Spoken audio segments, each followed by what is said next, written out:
Good afternoon, everyone. We will continue teaching and the message that I've been teaching for the past few weeks. And the title is What You Say is What You Get. We want to pick up where we left off the last time. Point number 9. We completed point number 8 last week. So we'll pick up on point number 9. Point number 9 goes like this. Your words, what you say, what you confess, can establish circumstances or situation in your life, or it can change them. Your words, what you say, what you confess, can establish circumstances or situation in your life, or it can change them. Deuteronomy chapter number 30. Deuteronomy,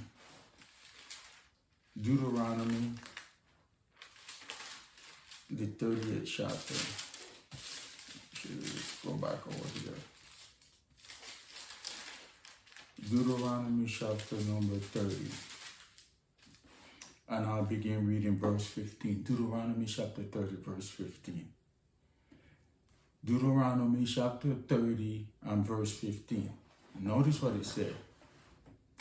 See, I have set before thee this day life and good, and death and evil. This is what God is saying. Notice.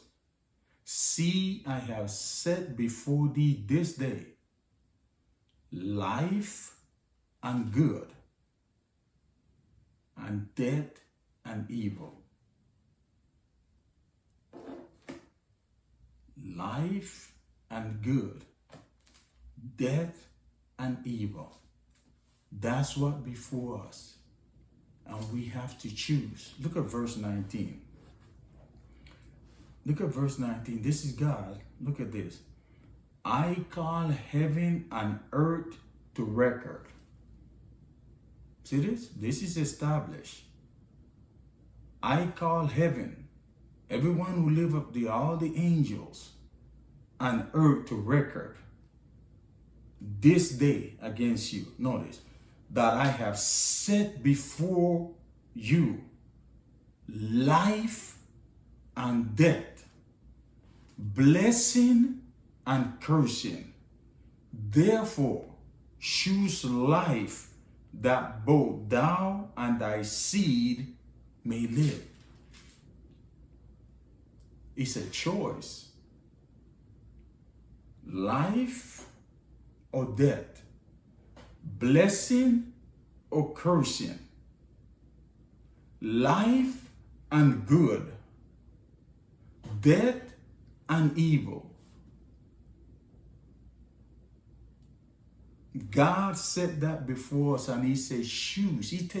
And not only did he set it before us, but he told us what to choose. He said choose life, that ye and your descendant might live. So here's the question. How do you choose life, or how do you choose death? I mean, that's the critical question there.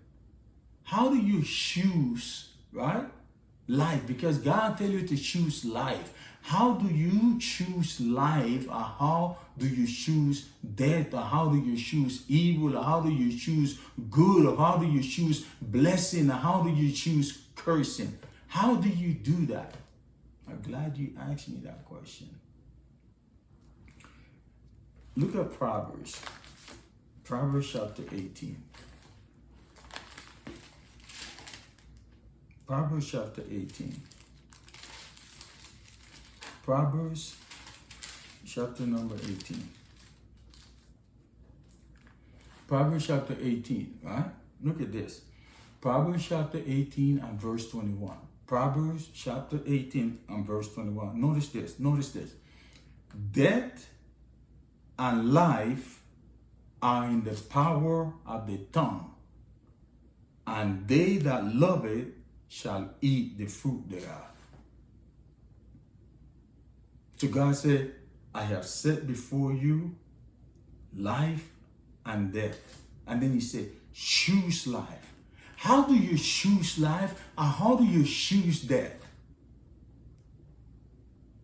Through your mouth, through your tongue, by what you say. Notice what he said. Death and life are in the power of the tongue. What you say will determine what you choose, life or death. See, you could speak life to your life, or you could speak death to your life. It is through your tongue, it is through your mouth, it is through what you're saying, it is through what you confess. And this is going on rampant in the body of Christ.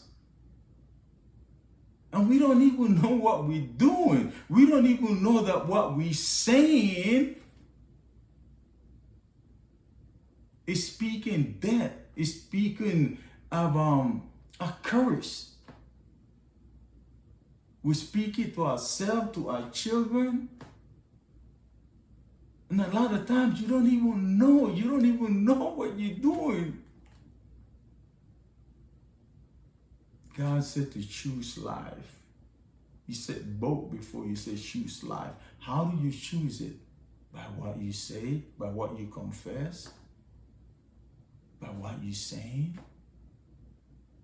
So then what we speak and what we confess then is critical. It's very important. Because we might be speaking death to our life, or we might be speaking life to our life. That's how we choose. That's how we choose life or death, by what we say, by what we speak. So we need to be very, very careful about what comes out of our mouth. You know, I have this little thing in front of me here, so, right? Let's assume there's water inside here, so, right? Or just imagine in the theater of your mind, right? Just imagine that this is a glass of water. It's a glass with water in it. See this? Your words are like that. Your words are containers. Listen to me carefully. Your words are containers. They can either carry life, or they can either carry death. Your words are like containers. Your words always carry something. It is a container. And when you speak it, it either carry life or either carry death. So we got to be very, very, very careful what comes out of our mouth. Go with me to Numbers. Numbers chapter 13. Numbers chapter 13. Numbers chapter 13. Numbers chapter 13.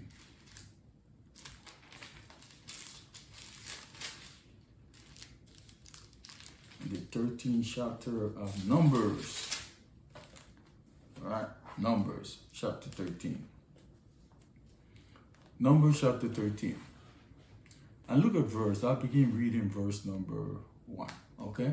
Numbers chapter 13. Look at verse number 1. And the Lord spake unto Moses, saying, I mean, this is coming from God. This is coming directly from God. And listen to what he said. And the Lord spake unto Moses, saying, send thou men that they may search the land of Canaan. But listen to this word. Listen to this word. Send thou men that they may search the land of Canaan. Notice, which I give unto the children of Israel. This was a done deal. When God said it, you can take it to the bank. It is done. See that? See that? Notice, send down men that they may search the land of Canaan, which I give unto the children of Israel. Notice, of every tribe of their fathers shall ye send a man, everyone a ruler among them. This is the story of the 12 spies that went out. But listen to how God's statement began. Send them to spy the land of Canaan, which I gave them. So it was, as far as God is concerned, this was a done deal. When he said it is yours, it is yours. Just like when he said salvation is yours, it is yours. Just like when he said healing is yours, it is yours. So God premised what he's telling them by saying, which I give unto the children of Israel. So he gave them the land. Now look at verse of the 30th verse. The 30th verse, same of chapter, the 30th verse. And Caleb, it says here, so still the people before Moses and said, let us go up at once and possess it. Possess what? The land. For we are well able to overcome it. But the men that went up with him said, we be not able. See that? Let me begin reading verse 31 again. Notice what it said. But the men that went up with him, with Caleb, notice, said. You see, they said something. They spoke something. They confessed something. But the men that went up with him, with Caleb, they said, we be not able to go up against the people, for they are stronger than we. And notice it, verse 32. And they brought up an evil report of the land which they had searched unto the children of Israel. Notice, saying, see that word again, saying, the land through which we have gone to search it, it is a land that eateth up the inhabitants thereof, and all the people that we saw in it are men of great stature. See that? They said. Remember in same chapter, verse 2, notice what it said. What God said, he premised what he said to them. He said, the land which I give to the children of Israel. I don't care if there's giants living there. I don't care if they look stronger than us. I don't care how bad the situation look. God said he gave it to you. Healing belonged to you. Salvation belonged to you. The land belonged to you. That house belonged to you. That car belonged to you. He gave it to you. I don't care what the circumstances are, how dark it look, how bad it look. God said he gave it to you. And since he said he gave it to you, you need to speak accordingly. That's not what they did. That's not what they did. The Bible called it here, so in verse 32, and they brought up an evil report of the land. The Bible called it an evil report. When what you say is contrary to what God said, that's an evil report. Remember what he said? Choose life or death. See that? Choose blessing or cursing. Choose evil or good. See that? They brought up an evil report. How did they brought it up? By what they say, by what they spoke. What was they choosing? They wasn't choosing life. They was choosing death. They was choosing curse. That's what they were choosing. And how did they choose it? By what they said, by what they spoke, by what they confessed. The only one that had a good report, that spoke accordingly to what God said, was what? Caleb and Joshua. Those were the only two. The other 10, they spoke contrary to what God said. He said the land is yours. And they spoke contrary to that. Look at chapter 14. Same book, Numbers, chapter 14.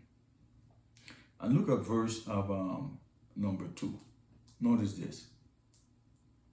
And all the children of Israel murmured against Moses and against Aaron, and the whole congregation. Notice this.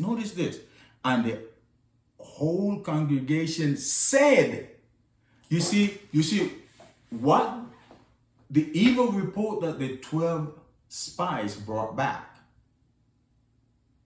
I remember how they brought it back, how they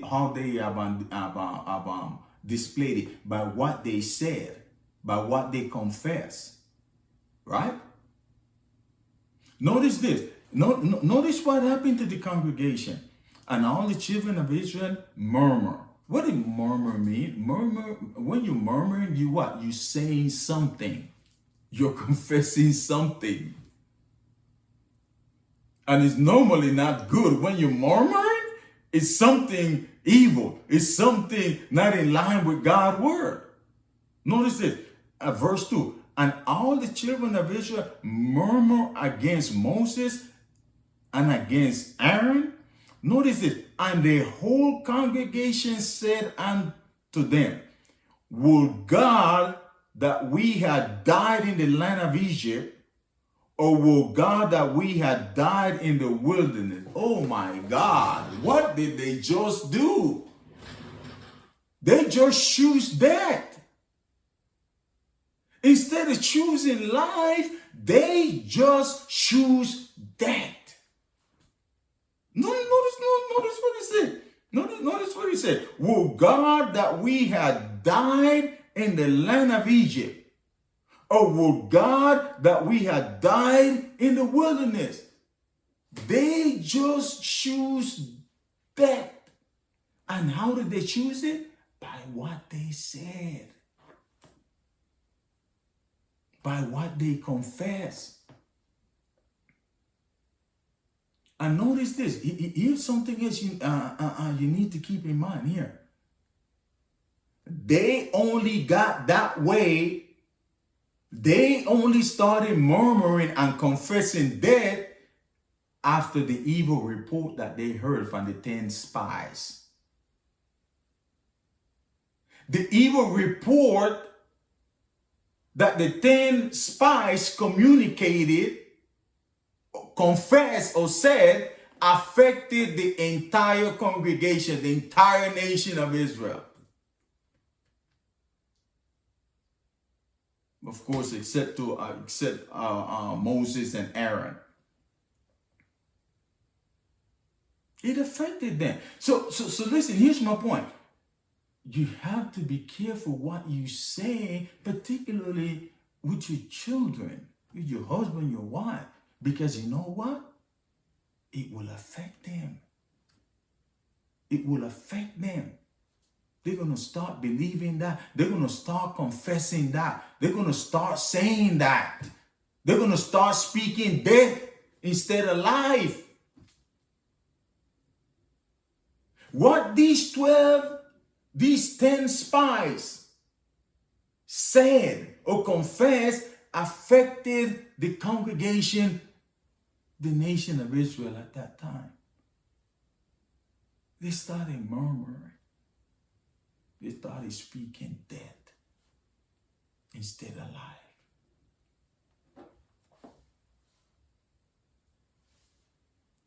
Continue to read verse number 3. And wherefore has the Lord brought us unto this land to fall by the sword, that our wife and our children should be prey? Would not better for us to return into Egypt? And they said one to another, let us make a captain and let us return into Egypt. Then Moses and Aaron fell on their faces before all the assembly of the congregation of the children of Israel. They didn't want no part in this. They did not want no part in this because they knew what the people were doing was wrong. What the congregation was doing was wrong. They were speaking that. They didn't want no part in this. And look at verse 6. Look at verse 6. And Joshua, the son of Nun, and Caleb, the son of Jephunneh, which were of them that searched the land, rent their clothes. See that? They rent their clothes. They had nothing to do with this. They wanted nothing to do with this. They knew that what they was doing was wrong. They knew that they were speaking death, that they had spoken death.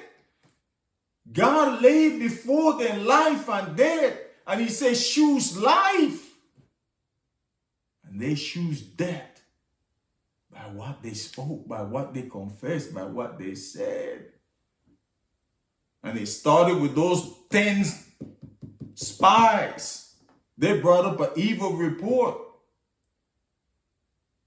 They confessed, they said, they spoke what they saw.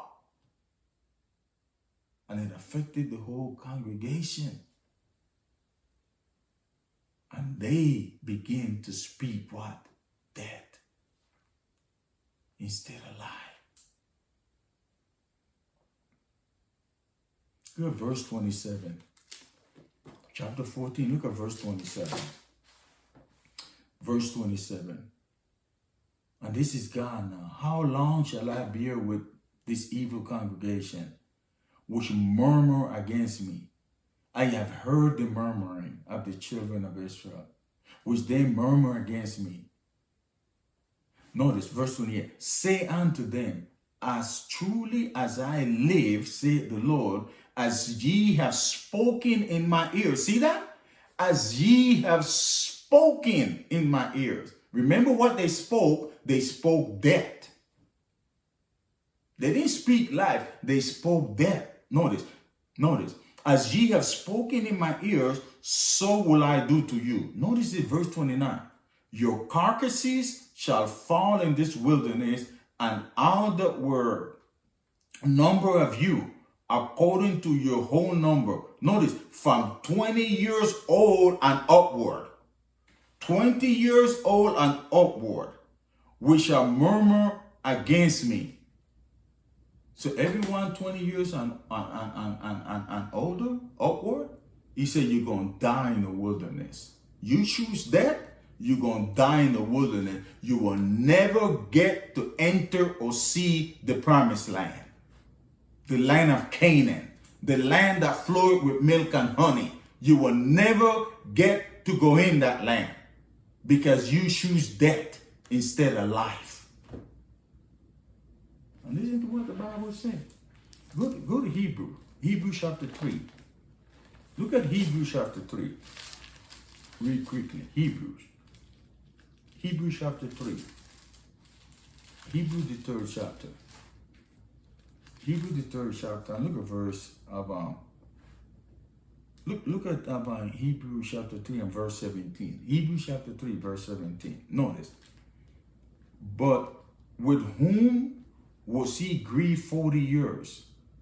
Was it not with them that had sinned? Notice, who carcasses fell in the wilderness. They all died. 20 years upward. They all died in the wilderness. They never got to see the promised land. They never got to enter into the promised land. Because what? They choose death. And how did they choose it? By what they said, by what they confessed, by what they spoke.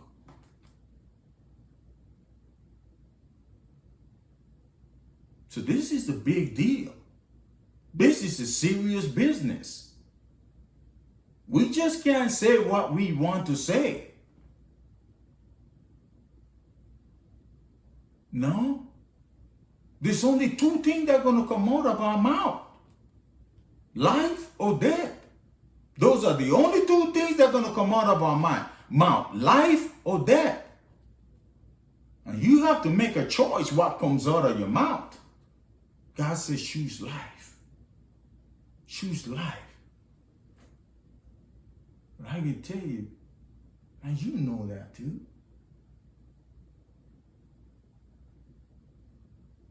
Men in the body of Christ on a daily basis, they speak in death. They speak in death. They speak in death. And I'm going to just throw this out there so that you could think about it. Then we wonder why some people don't get healed. Why some people don't get delivered. And then we blame God that he's a respectable person. But the fact is, you probably don't know the whole story. But God does. What has that person been saying? What has that person been confessing all these years or months? What have they been saying? Did they choose life or did they choose death? So you don't know the whole story. I was told long time ago, when it comes to things like this, never judge. You know why? And it's in the Bible. It says this, the secret things belong to God. And that's where I leave it with. Because he knows better. So quit blaming God for things because you don't know the whole story. All I know is that he put before us life and death. And he said, choose life. And you know well as I know that men in the body of Christ are choosing death by what they say, by what they speak. And that's why this message is so important, because we need to change that. We need to change the way we speak. We need to change what comes out of our mouth, because there's only two things that can come out, life or death. We have to correct this. 1 Samuel, chapter number 1. 1 Samuel. 1 Samuel, chapter number 1. 1 Samuel chapter number 1. Notice this. 1 Samuel chapter number 1. And I'll begin reading verse 9. 1 Samuel chapter number 1 and verse number 9. Notice this. So Hannah rose up after they had eaten in Shiloh, and after they had drunk. Now Eli the priest sat upon a seat by a post of the temple of the Lord. And she was in bitterness of soul. And notice this, and prayed unto the Lord and wept sore. Let me ask you this. When you pray, what are you doing? When you pray, you're saying something. You're communicating with God. You're speaking to God. So notice, and she was in bitterness of soul and prayed. She was talking to God. She was saying something to God and wept sore. Look at verse 11. And she vowed a vow. She vowed a vow. Let me ask you this. When you vow a vow, what are you doing? You saying something. You're making a confession to God. You telling God that if you do this, I'm going to do this. You making a vow to God. You communicating. You saying something to God. I know this, verse 11. And she vowed a vow and said, notice what the vow is. O Lord of hosts, if thou will indeed look on the affliction of thy handmaid, and remember me, and not forget thy handmaid, but will give unto thy handmaid a man child, then I will give him unto the Lord all the days of his life, and there shall no razor come upon his head. See, that's what Hannah was saying. She made a vow. You see, she was barren. She couldn't have no children. She couldn't conceive. And that's why she was sorrowful in prayer. When she was talking to God. When she made that vow to God. When she was telling God about that. She said, if you give me a male child, I will turn around and give him to you for life. That was her confession. That's what she said to God. She wanted to change her circumstances. She wanted to change her situation. And you see, your word can establish your circumstances or situation, or it can change it. She was speaking life. She wanted a male child. And then in return, she said, I will dedicate him to you. I will return him back to you all the days of his life to serve you. Oh man, that got God attention quick. That was somebody that was speaking life. That was somebody that wanted to change the circumstances, the situation.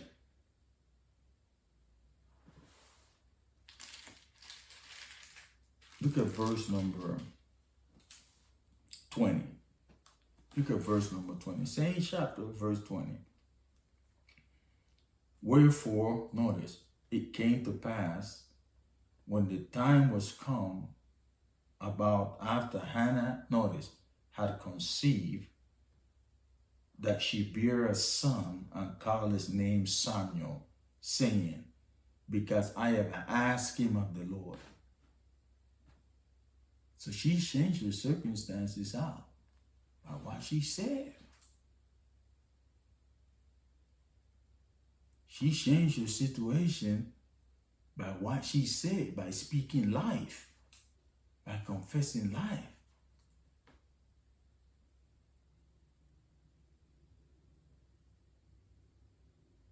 We're going to have to do the same thing. God laid before us life and death. And he said, choose life. He told us the path to take. He told us what to choose. He says, choose life. How do we choose life? And how do we choose death? By what we say, by what we confess. Death and life are in the power of the tongue, and they that love it shall eat the fruit thereof. Look at Daniel. Go with me to Daniel, chapter number 3. Daniel, chapter number 3. Daniel, chapter number 3. Daniel, the 3rd chapter. And I'll begin reading number 13. Daniel, the 3rd chapter, and verse 13. Notice this. Then Nebuchadnezzar,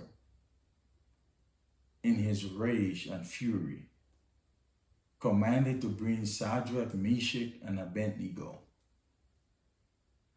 I heard people say Shadrach, Meshach, and a black Negro. But notice, then Nebuchadnezzar in his rage and fury, commanded to bring Shadrach, Meshach, and Abednego. Then they brought these men before the king. Nebuchadnezzar spake and said unto them, Is it true, O Shadrach, Meshach, and Abednego? Do not ye serve my gods, nor worship the golden image which I have set up?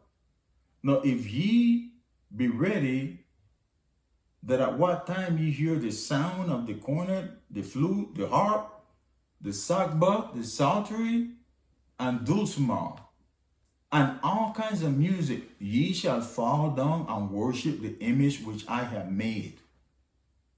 Well, but if ye worship not, ye shall be cast the same hour into the midst of a furnace, of the burning fiery furnace.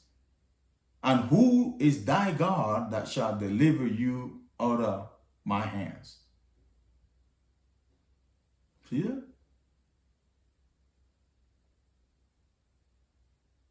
King Nebuchadnezzar, he was secular. He had all these gods, created this golden image, wanted Shadrach, Meshach, and Abednego to worship, to bow down. He said, if you don't do it, we'll put you in a burning fury furnace. Verse 16. Notice this. Shadrach, Meshach, and Abednego answered and said. See that? They said something. They spoke something. They confessed something. See that? Shadrach, Meshach, verse 16. Shadrach, Meshach, and Abednego answered and said to the king, O Nebuchadnezzar. See that? Listen, they were very respectful of the king. See that? O Nebuchadnezzar. See how they address it? They respected authority. They respected the people over them. Regardless of whether they're pagan, regardless of whether they don't believe what we believe, they respected them. You know, we should be doing the same thing. Now we got a boss that is not a believer, that is not born again, doesn't attend church, he's an atheist. Now we treat them like, I don't know, terrible. That's not Bible. We must respect the people under authority. Listen. This is what they said. Verse 16. Shadrach, Meshach, and Abednego answered and said to the king, O Nebuchadnezzar, we are not careful to answer thee in this matter. If it be so, notice, our God whom we serve is able to deliver us from the burning fiery furnace, and he will deliver us out of thy hands, O king. See that? See how they address him? O king. They said what they had to say. They spoke life. But yet showed respect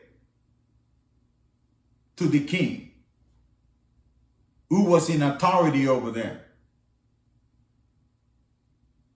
Look at verse 18. But if not, be known unto thee, O king, that we will not serve thy gods, nor worship the golden image which thou hast set up. You see, that's what they spoke. That's what they said. I'm not going to worship that pagan god. They said two things. If you put us in the furnace, my God will deliver us out of there. But if he doesn't, even if he doesn't, you can take this to the bank. I will not worship your gods, and I will not bow down to the golden image. Period. That was their confession. That was their profession. They so trusted God. They so believed God. When God said, "I lay before you life and death," choose life. In the natural mind, people might think they choose death, but no, they choose life. They trusted God to deliver them.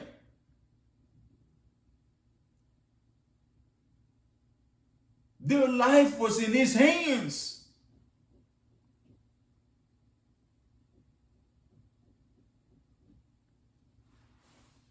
Listen. Look at verse 27. Verse 27. And the princes, governors, and captain, and the king, counselors, being gathered together, saw these men upon whose bodies the fire had no power, nor was an hair of their head singed, neither were their coats changed, nor the smell of fire had passed on them. Then Nebuchadnezzar spake and said, "Blessed be the God of Shadrach, Meshach, and Abednego, who has sent his angel and delivered his servant," notice, "that trusted him, and has changed the king's word and yielded their bodies, that they may not serve nor worship any God except their own God. Therefore," notice, "I make a decree that every people, nation, and language will speak anything amiss against the God of Shadrach, Meshach, and Abednego shall be cut in pieces, and their houses shall be made a dunghill, because there is no other God that can deliver after the sword." Then the king promoted Shadrach, Meshach, and Abednego in the province of Babylon. So here we see several things. God was exalted. Blessed be the God of Shadrach, Meshach, and Abednego, who delivered them. God was exalted.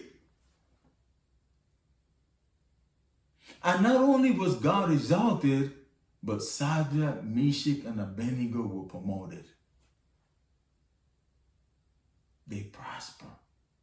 All because they took a stand.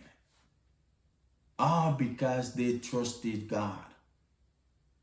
And how did they communicate that? How did they show that? By what they said. By what they spoke. They chose life. They trusted God.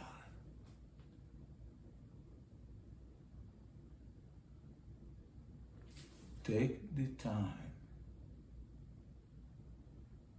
to think about what you say before you say it. Make sure that what you're saying is life, is giving life to your children, to your friends. Make sure that you're speaking life and you're not speaking death. I had this thought, and I'll close with this. I had this thought that came to my mind as I was, putting this message together. In the old days, in the old times, I've heard stories on many occasions about this. In the old days, the way of doing business was that your word, what you said, was your bond. People would do transactions, right? They would do commerce and just shake hands. And just said, I will do this, I will do that.